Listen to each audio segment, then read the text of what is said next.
Bienvenue dans cette nouvelle édition du QG News. Voici les titres de l'actualité. Le Sénégal est dans l'attente des résultats du scrutin du 24 février 2019. La Commission nationale de recensement des votes traite les résultats des 16 000 bureaux de vote du pays. Le Conseil constitutionnel doit réclamer les résultats le 28 ou le 29 février. Le dollar RBTR a du mal à séduire au Zimbabwe. Cette nouvelle monnaie a été mise en place pour réduire le déficit budgétaire et contenir l'inflation. Les marchés financiers et la population restent sceptiques. Et puis le Nigeria compte réduire sa production pétrolière. Elle est estimée actuellement à 1,7 million de barils par jour. Le pays veut réduire cette production de 40 000 barils par jour pour répondre aux recommandations de l'OPEP. Un mandat de trop pour les Algériens. Ce mardi 26 février au matin, les étudiants algériens se sont mobilisés. Ils dénoncent la perspective d'un 5e mandat du président Abdelaziz Bouteflika. À Alger et dans plusieurs villes du pays, des étudiants se sont réunis pour contester la décision du chef de l'État de briguer un 5e mandat. Face à ce mouvement de contestation, le gouvernement demande aux Algériens d'attendre le verdict des urnes lors de la présidentielle du 18 avril 2019. Pour rappel, le chef de l'État Abdelaziz Bouteflika est au pouvoir depuis 1999. Le Sénégal attend les résultats de la présidentielle. La Commission nationale de recensement des votes estime que les résultats seront donnés le 28 ou le 29 février au plus tard. Les résultats définitifs doivent être proclamés seulement par le Conseil constitutionnel. Reportage de notre correspondant El Azidjaï. Les résultats de ce premier tour sont en cours de compilation selon Demba Kandji, le président de la Commission nationale de recensement des votes. Face à la presse ce lundi 25 février au lendemain du scrutin présidentiel, il n'a pas manqué de préciser que le recensement de votes se fera uniquement sur la base des comptes rendus des délégués de la Cour d'appel et des procès-verbaux collectés au niveau des 45 commissions départementales. Mais je voudrais insister pour vous dire que la Commission nationale a seul le pouvoir de redresser et d'annuler. Les chiffres qui nous parviennent peuvent être redressés s'il y a des erreurs, peuvent faire l'objet d'annulation s'il y a un motif qui le justifie. Cette rencontre était fortement attendue suite à la situation tendue notée entre la coalition Benno Bokk Yakaar qui revendique une victoire au premier tour de son candidat, le président sortant Macky Sall, avec 57% des voix, et l'opposition, notamment la coalition Idy Président et celle de Sonko, qui évoque un second tour au vu de la publication des premières tendances. Ils sont dans leur rôle, c'est des politiques. Moi, je suis un juge chargé de compiler les résultats et de proclamer des résultats. Tout le monde est dans son rôle. Je ne condamne pas. La Sénat a déjà condamné. C'est ça le rôle de la Sénat. Demba Kandji donne rendez-vous à tous les Sénégalais jeudi ou au plus tard vendredi pour donner les résultats provisoires. Ensuite, le Conseil constitutionnel sera chargé d'annoncer les résultats définitifs. Nouvelle monnaie au Zimbabwe, il s'agit du dollar RBTR, une nouvelle devise qui a du mal à convaincre. Instaurée pour remédier au manque de liquidité, sa mise en place est confrontée au scepticisme des marchés financiers et de la population. Aïssatou Bari.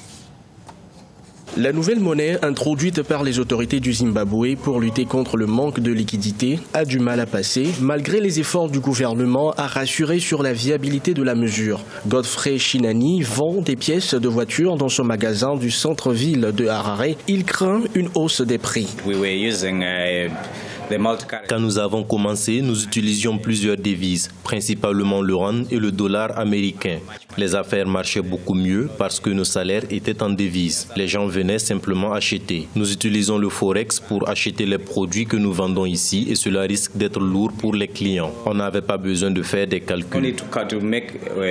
La population reste sceptique quant à la capacité du gouvernement à maîtriser sa politique monétaire et fiscale, lui permettant de réduire de façon significative le déficit budgétaire et de maîtriser l'inflation. Au niveau des banques, les attentes sont interminables. Les clients font la queue afin de retirer au maximum $30. Je pense que nous devons essayer d'adopter le rand jusqu'à ce que tout soit stable. Mais avec les industries fermées et la situation économique dans laquelle le pays se trouve, je ne pense pas que l'introduction l'introduction de la nouvelle monnaie soit la solution. Il faut plutôt adopter le rand. Le gouvernement espère réduire le nombre de changes effectués sur le marché noir pour ainsi commencer à reconstituer ses réserves. Certaines grandes entreprises pourront également acheter des devises auprès des banques, mais les modalités de cette transaction ne sont pas encore définies. Au Kenya, la dette atteint 58% du PIB. Malgré une croissance positive qui varie entre 5 et 6% par an, la dette du pays augmente. Selon le comité sénatorial permanent des finances et du budget, elle a atteint un niveau critique. Cheikh Omar Bandaogo. Chiffres ressortis lors de l'audience publique organisée par le comité sénatorial permanent des finances et du budget du Kenya sont alarmants. Pour payer cette dette, le pays devra dépenser 1100 milliards de shillings, soit environ 11 milliards de dollars, des 1600 milliards de shillings collectés par le gouvernement. Ce sont donc 68% des recettes publiques qui seront consacrées au paiement des dettes.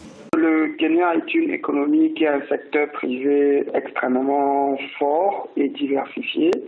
Donc, du coup, l'État kenyan peut être endetté, mais l'économie kenyane en elle-même demeure substantiellement assez solide. Malgré la croissance soutenue entre 5 et 6% par an, la part de la dette dans le produit intérieur brut a continué de croître et frôle désormais les 58%.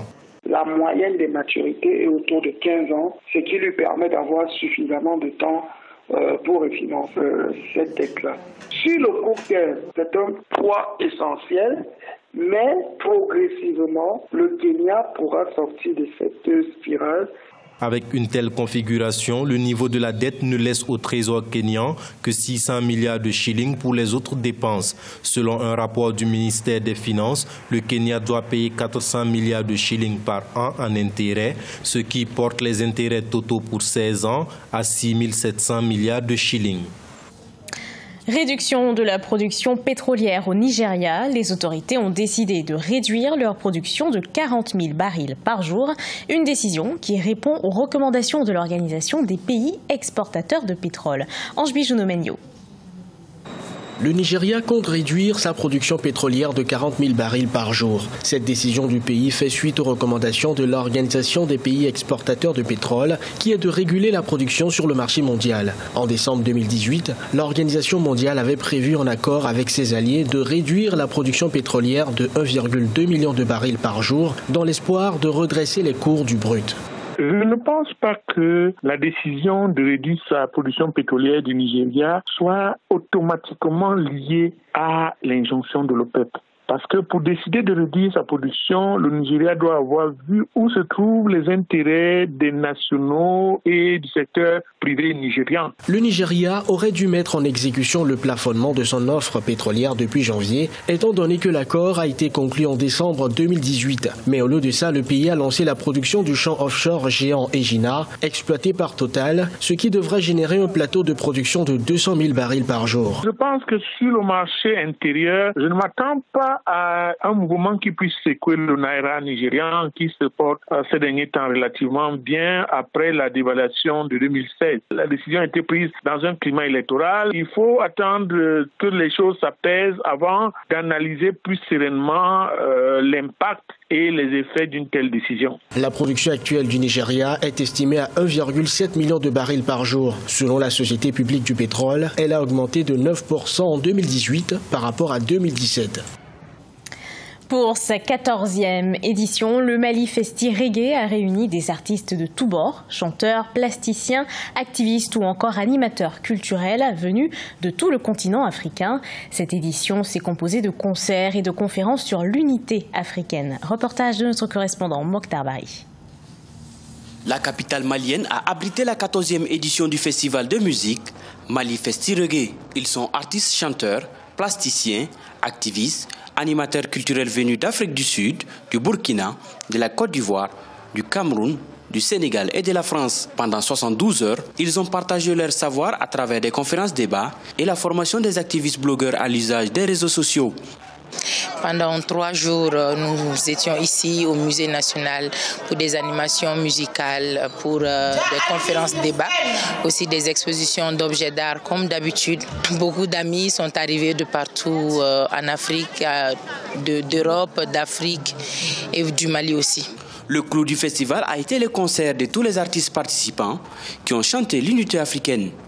Takana Zion, King Savané de la Guinée, Aziz Wonder du Mali ou Dia Albi du Burkina Faso ont tenu en haleine le public jusqu'à l'aube. Bamako, c'est le pays qui a la capitale qui a vu Takana exploser musicalement. Je profite de l'occasion pour attirer l'attention de toutes les autorités maliennes de soutenir des femmes africaines qui se battent comme Sistamam le fait pour rassembler les enfants d'Afrique. La Guinée, Côte d'Ivoire, tous les pays, ils sont là. Et ça, c'est un plus pour le Mali, c'est un plus pour l'Afrique. Mali Festi Reggae se fixe pour objectif de créer un cadre d'échange, de recherche, de divertissement afin de contribuer au développement socio-économique et culturel du Mali en particulier et de l'Afrique en général. Ce journal a été préparé par l'ensemble de la rédaction. Merci de l'avoir suivi. Dans un instant, une nouvelle édition d'actualité sur Africa 24.